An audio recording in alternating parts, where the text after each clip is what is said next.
Hola chicos, ¿cómo están? ¿Qué tal? Vamos a comenzar con nuestra clase práctica. Bueno, de todas formas vamos a darles unos segunditos para que puedan seguir ingresando sus compañeros. ¿Sí? Aguardemos un pequeño instante y empezamos con nuestra clase práctica. Mientras tanto, vayan colocando por favor su asistencia por el chat, vayan colocando.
Bien, bueno chicos, vamos a empezar entonces con nuestra clase práctica. Bueno, hoy vamos a ir viendo la parte de genitales que se localizan dentro de la cavidad pélvica. Bueno, la clase pasada ya habíamos hablado acerca de lo que es el contenido que hay dentro de las vísceras pélvicas. Hemos hablado de la parte de la vejiga, hemos hablado de los uréteres, la vejiga, hemos hablado del recto y estos son contenidos principales, son vísceras principales de la cavidad pélvica. Ahora vamos a hablar acerca de lo que son el contenido de los genitales dentro de la cavidad pélvica. Es decir, que vamos a hablar la diferencia en el sexo masculino y sexo femenino. Por ejemplo, vamos a hablar en el hombre cuáles son los órganos genitales masculinos, que en realidad son unos cuantos, son muy pocos, y también en el sexo femenino. Primeramente vamos a empezar por, por los genitales masculinos que están dentro de la cavidad pélvica. Bueno, entonces empezamos a la descripción.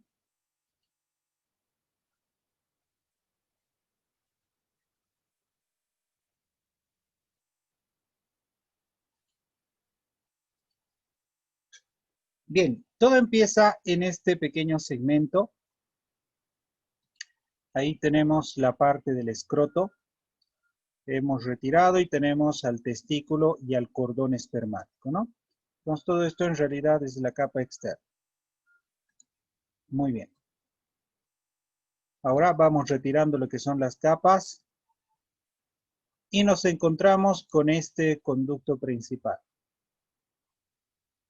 El conducto deferente.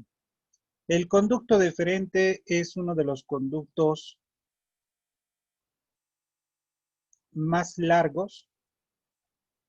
Este conducto deferente es aquel que tiene la función de transportar, ¿sí? Transportar los espermatozoides y que puedan llegar y puedan viajar de acá desde la cola del epidídimo. Aquí tenemos al epidídimo. Desde la cola del epidídimo es ahí donde inicia el conducto deferente. Este conducto deferente sale de la cola del epidídimo y empieza a ascender. A medida que va ascendiendo, este va a ingresar al cordón espermático. Ingresa al cordón espermático y empieza a ascender. Va a ingresar al conducto inguinal, a los anillos inguinales, y de esa forma atraviesa e ingresa a la parte del abdomen. O sea, desde la cola del epidídimo, pasa por el conducto cordón espermático, conducto inguinal, y ingresa a la parte abdominal. Bien, entonces este es uno de los trayectos importantes que vemos del conducto deferente.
Bien, entonces este conducto deferente es el que va a ingresar desde desde el cordón espermático. Su trayecto pasa por el conducto inguinal y de ahí va a ingresar a toda la cavidad abdominal, ¿sí? A la cavidad abdominal y luego ingresa a la cavidad pélvica. Es decir, que aquí tenemos al conducto deferente, ¿no? Esos cordones, que en realidad es el conducto deferente. Entonces ahí vemos que va a ingresar a la cavidad abdominopélvica, a la cavidad pélvica. Entonces ahí tenemos al conducto deferente, que va a localizarse en la parte posterior de la vejiga. No nos olvidemos que el conducto deferente es el que se va a unir a las vesículas seminales y es así que va a originar el conducto eyaculador que va a terminar desembocando en la uretra prostática. Entonces ahí tenemos este conducto deferente. Hemos visto en la parte testicular cordón espermático y lo vemos dentro de la cavidad pélvica. Bien, entonces a esto también podemos llamar nosotros con cualquiera de los dos. En la otra imagen o esta imagen podemos denominar simplemente conducto deferente.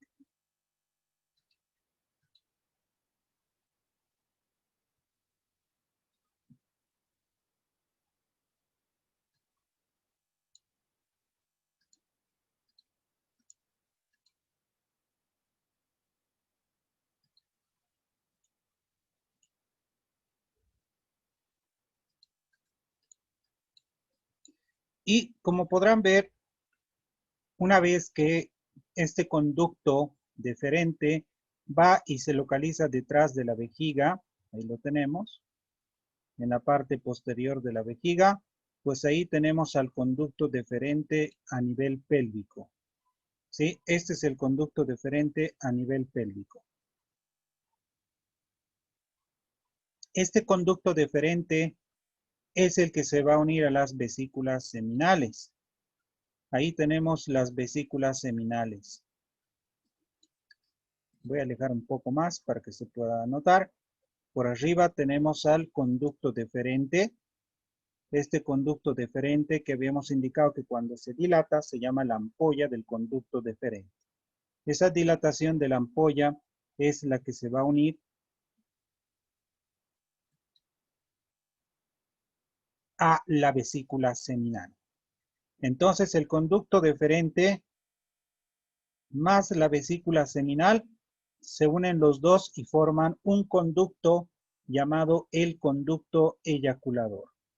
Y ese conducto eyaculador es el que va a atravesar esta glándula que es la próstata y va a terminar drenando en la uretra prostática. Que ahí la tenemos. Bien, entonces ya sabemos el conducto deferente, es bastante largo que viene desde este segmento, desde la parte del escroto.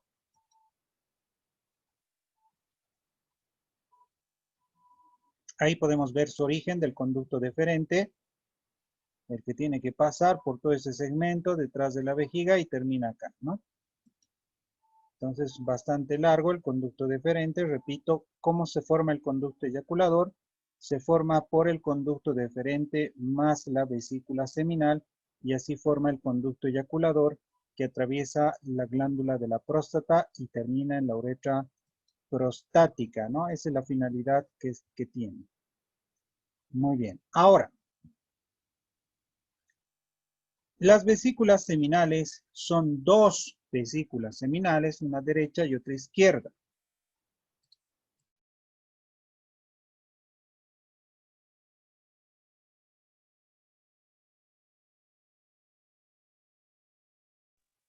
Tenemos dos vesículas seminales, una derecha y otra izquierda, y estas vesículas seminales pues también tienen la función de poder secretar alguna secreción durante la excitación sexual.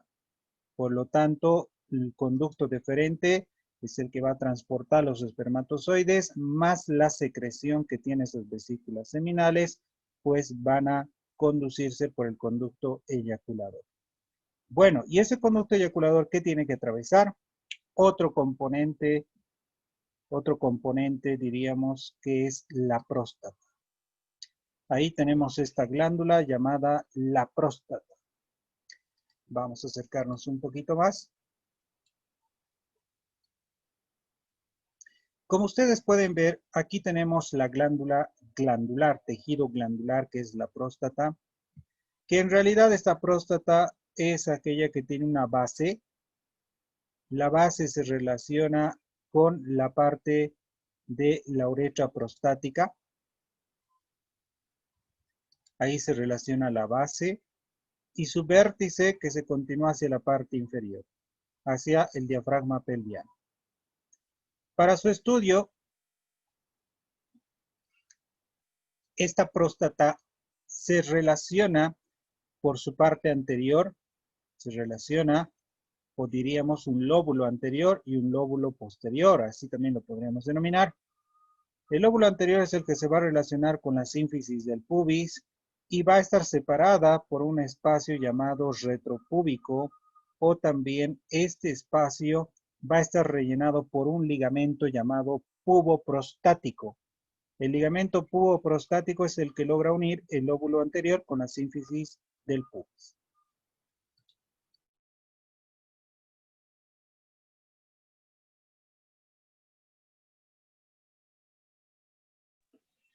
En la parte posterior de la próstata o lóbulo posterior de la próstata, esta cara posterior de la próstata también se va a relacionar con la parte del recto. Y así es que va a formar también un pequeño ligamento llamado recto prostático. ¿Sí? El recto prostático que trata de unir la parte del recto con la parte de la próstata. además que se relaciona por su base, se relaciona con la vejiga, ¿sí? Que también forma el espacio vésico-prostático, que es este espacio, el espacio vésico-prostático, y recto prostático, ¿no? En la parte inferior. Además que la próstata es una de las glándulas bastante importantes que puede llegar a crecer, a desarrollar y inflamarse. Esta próstata también, su lóbulo posterior, que es este de acá, puede aumentar de tamaño y puede crecer este pequeño segmento que llamamos la úvula vesical. Cuanto más crece este lóbulo posterior, más se vuelve convexo esta úvula prostática. Y si crece más, lo que va a causar es una pequeña obstrucción en la uretra. Entonces, esta úvula prostática es uno de los componentes muy importantes que también se localiza en la vejiga gracias al lóbulo posterior de la próstata. Bien, esta próstata es atravesada por una uretra que llamamos la uretra prostática. Ahí tenemos la uretra prostática, esta es la que va a atravesar a la próstata. Se considera que la uretra prostática es un poco dilatado, es un conducto un poco amplio en relación al resto.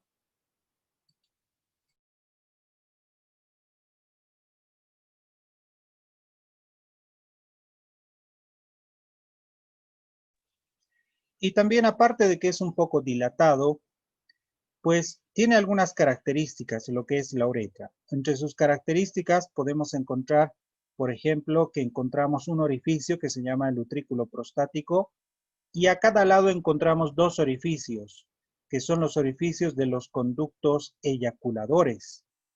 Esos orificios de los conductos eyaculadores provienen de este segmento, que es el conducto deferente y las vesículas seminales. Los dos se unen y forman el conducto eyaculador que atraviesa la próstata y desemboca a cada lado de la uretra prostática. Muy bien, ese es otro de los componentes que nosotros conocemos en el sexo masculino. Y finalmente, pues ahí tenemos una de las estructuras, aquí tenemos la uretra membranosa. A cada lado de esta uretra membranosa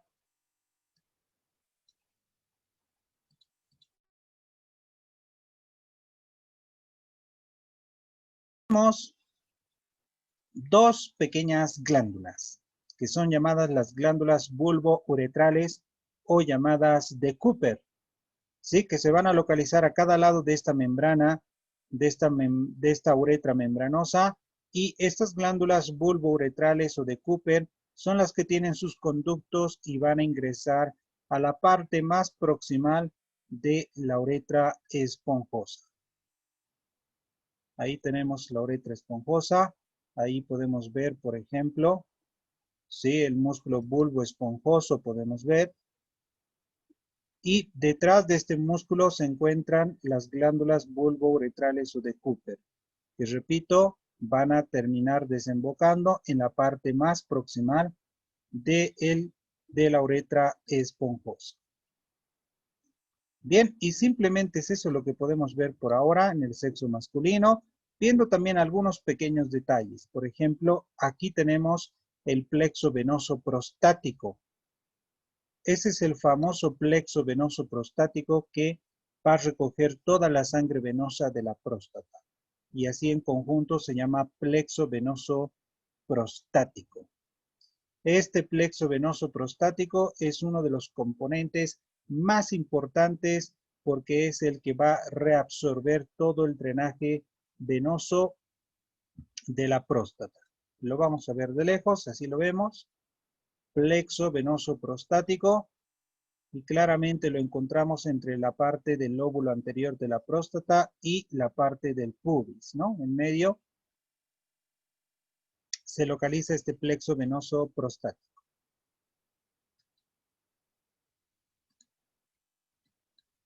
Ahí lo tenemos. Y eso simplemente sería lo que es el contenido de los genitales masculinos internos de la pelvis, ¿sí? ¿Cuáles hemos visto? Hemos visto al conducto deferente, las vesículas seminales, conducto eyaculador, tenemos la próstata, ¿sí? La uretra prostática que la atraviesa, y pues las glándulas bulbouretrales que en realidad no están identificadas, pero solo era para comentar. Y este plexo venoso prostático que también va a rodear la parte de la próstata. Entonces, en resumen, ¿cuáles son los componentes que están dentro de la cavidad pélvica que pertenecen a los genitales masculinos internos? Conducto deferente, vesículas seminales, la próstata y las glándulas bulbouretrales. O de Cooper, que en realidad esos son los 4 componentes principales que pertenecen a o denominados órganos genitales masculinos que están dentro de la cavidad pélvica. Bueno, el siguiente temario que vamos a ver posteriormente en la teórica y en la práctica va a ser todo esto que estoy marcando acá, genitales externos. Pero esto ya más engloba la parte de periné, o sea que ya vamos a hablar pronto la parte de periné y vamos a hablar de genitales masculinos externos. Muy bien. Ese es el primer reconocimiento que vemos en el sexo masculino, bastante corto. En el sexo femenino ya tiene mucho más detalle, eso sí.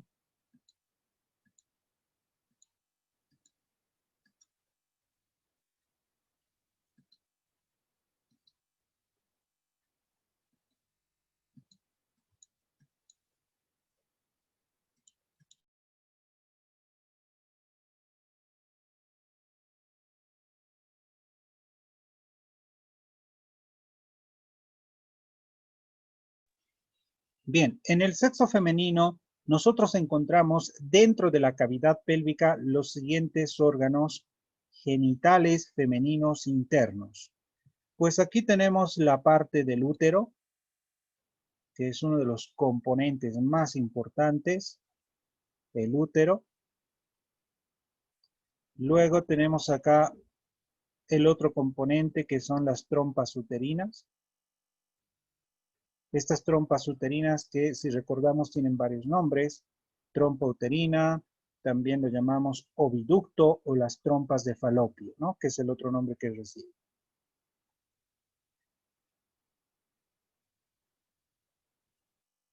Todas estas trompas que vemos acá, trompa uterina derecha y trompa uterina izquierda, en su parte más distal van a formar lo que son las fimbrias.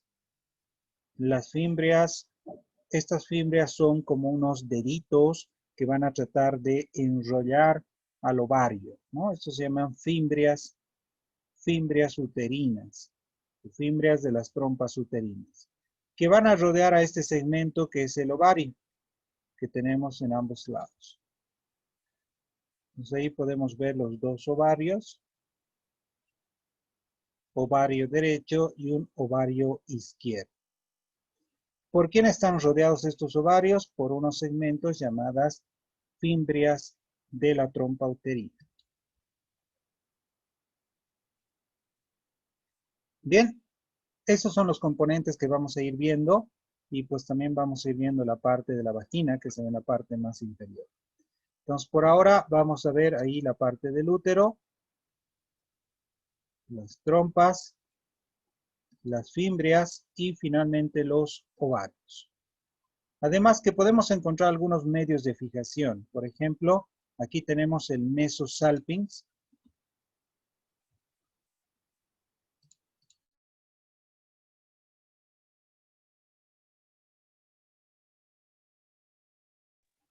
El mesosalpinx es un mesenterio, es un medio de fijación que es propio de la trompa uterina. Entonces el mesosalpinx pertenece a la trompa uterina. Luego por debajo tenemos al ligamento, ahí podemos ver. Ese es el ligamento que vemos llamado ligamento ancho del útero. el ligamento ancho del útero. La pregunta es, ¿cómo está formado el ligamento ancho del útero? El ligamento ancho del útero está formado principalmente por tres ligamentos, tres mesenterios. Uno de ellos es el mesosalpinx, el otro es el mesoovario y el otro es el mesometrio, que ahí lo tenemos. Entonces, estos son los componentes que forman el ligamento ancho. Aquí podemos ver también el ligamento suspensorio del ovario.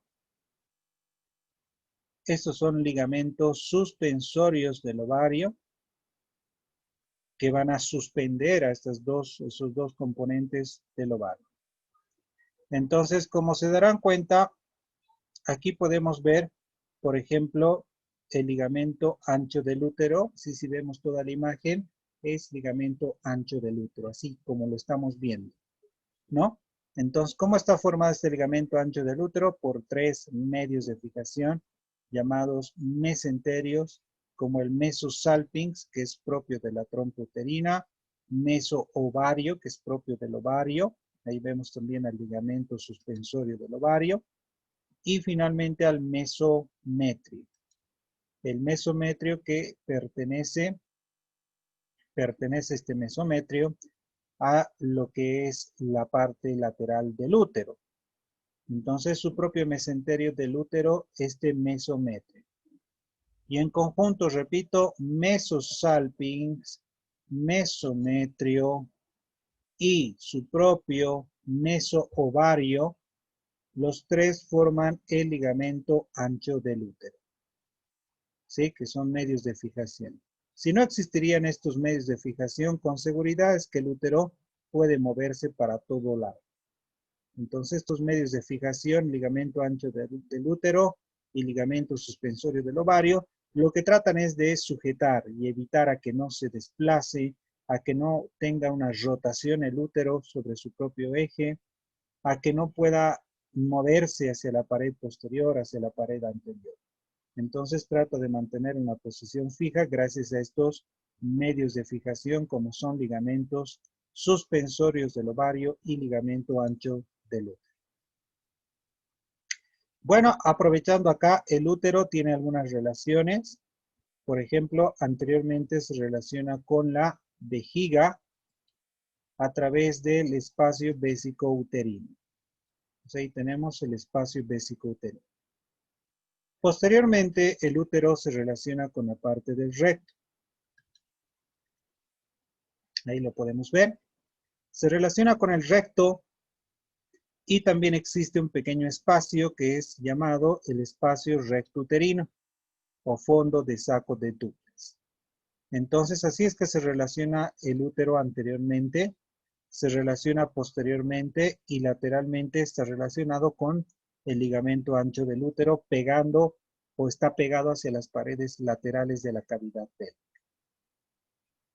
Entonces, de esa forma queda el útero, las trompas están fijadas y suspendidas dentro de la cavidad pélvica.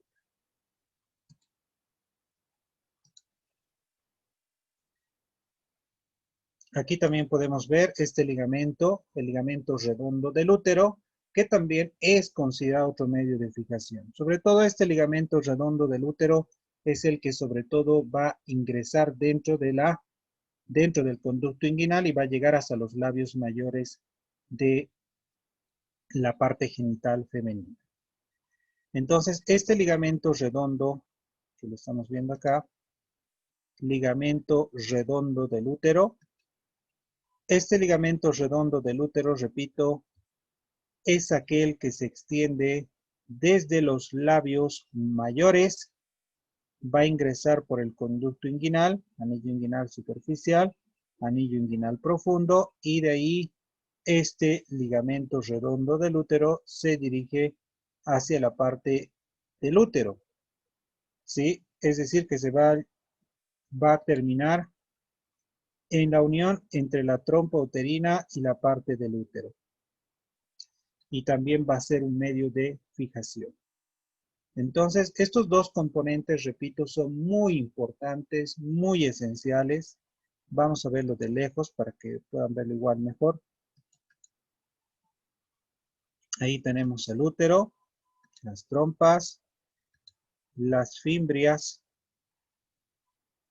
y tenemos los ovarios, tenemos al mesosalpinx, tenemos al mesometrio y tenemos a todo lo que es el ligamento ancho del útero.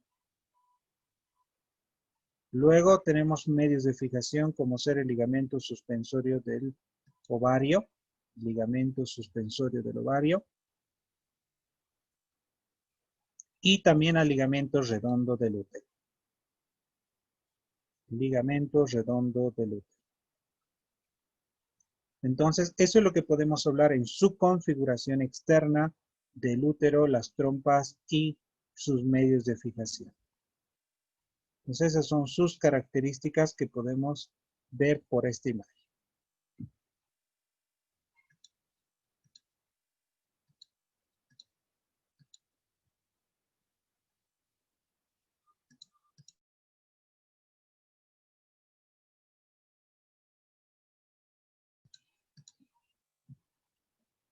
Bien, ahora vamos a ver la siguiente imagen.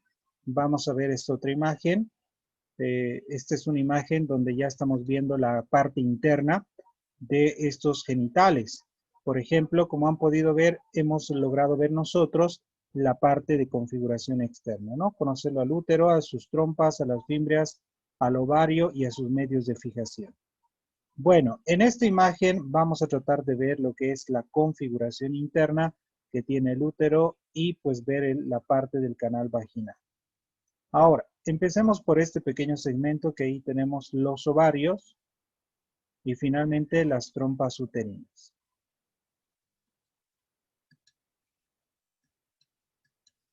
Ahí tenemos el ovario, ahí tenemos las fimbrias y la trompa uterina, que se une directamente al útero. Entonces, esa es su característica que podemos ver. Luego, pues aquí ya tenemos a la parte del útero, este es un corte sagital, para poder detallar al útero. Entonces, ahí vamos a ver pues varias partes que tiene el útero. Por ejemplo, ahí tenemos el fondo uterino, que es una de sus partes, el fondo uterino. Luego tenemos lo que es el cuerpo del útero en general. Tenemos la cavidad uterina dentro. Si vemos esa imagen para el tribunal, pues toda esta imagen nos dice que es el útero, ¿sí? El útero que lo vemos por acá. Entonces, en conjunto, todo esto, nosotros, repito, denominamos el útero. Ahora, si nosotros queremos dividir, nosotros dividimos, ¿en cuántas partes se divide el útero? El útero se va a dividir en lo que es un cuerpo y se divide en lo que es un cuello. Entonces, ¿en cuántas partes se divide el útero? En dos partes. Un cuerpo y tenemos un cuello. El cuerpo, ¿qué hay dentro del cuerpo? Encontramos un fondo, el cuerpo propiamente dicho, y dentro podemos encontrar la cavidad uterina. Y finalmente un pequeño estrechamiento que tiene el útero, ese pequeño estrechamiento que se llama el istmo, ¿sí? Después de esta cavidad uterina, pues se continúa con el orificio interno del útero. Luego tenemos el canal cervical y finalmente el orificio externo del útero. Entonces, estos son los pequeños detalles que nosotros debemos saber. Cavidad uterina, esfínter o el orificio interno del útero, el canal cervical y el orificio externo del útero. Orificio interno, orificio externo y en medio el canal cervical. Pues ahí ya vemos la parte, ¿sí?, de la parte cervical.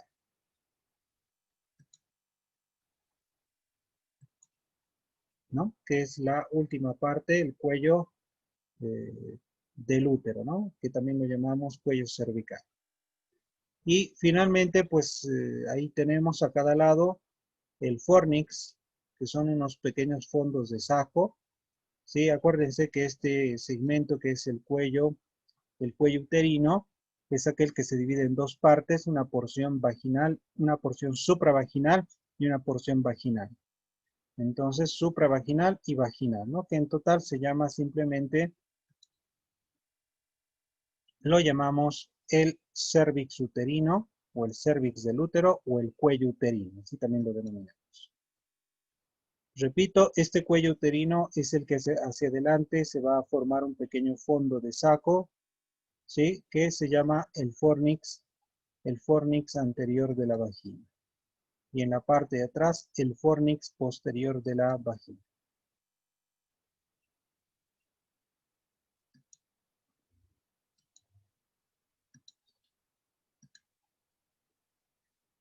Y así es como nosotros hemos logrado dividir, pues, la parte del útero en dos partes, ¿no? En un cuerpo y en un cuello uterino.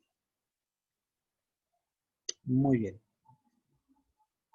Y finalmente, pues, el útero va descendiendo y vemos acá un pequeño canal que es el conducto vaginal. Entonces ahí tenemos este conducto vaginal que se extiende desde estos fondos, que es el fornix posterior y fornix anterior. De ahí es donde inicia lo que es el canal vaginal. La vagina en este caso.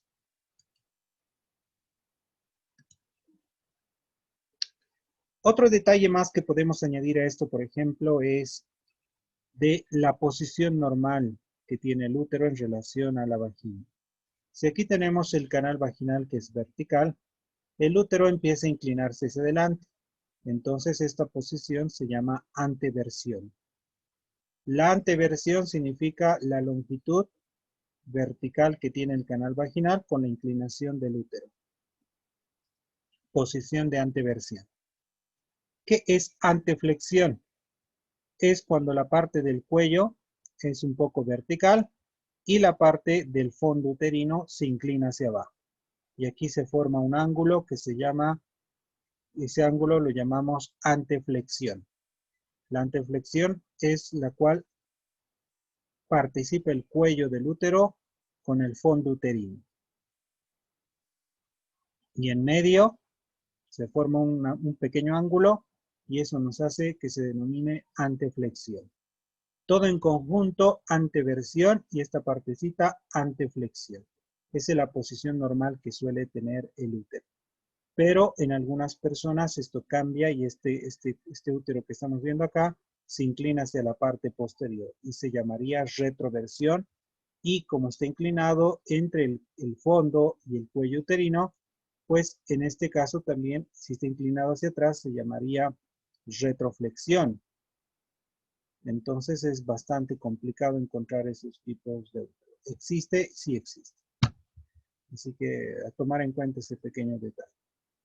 Y pues finalmente, delante de este canal vaginal, o vagina, así la denominamos en general, para el tribunal, si ven este segmento, se llama vagina.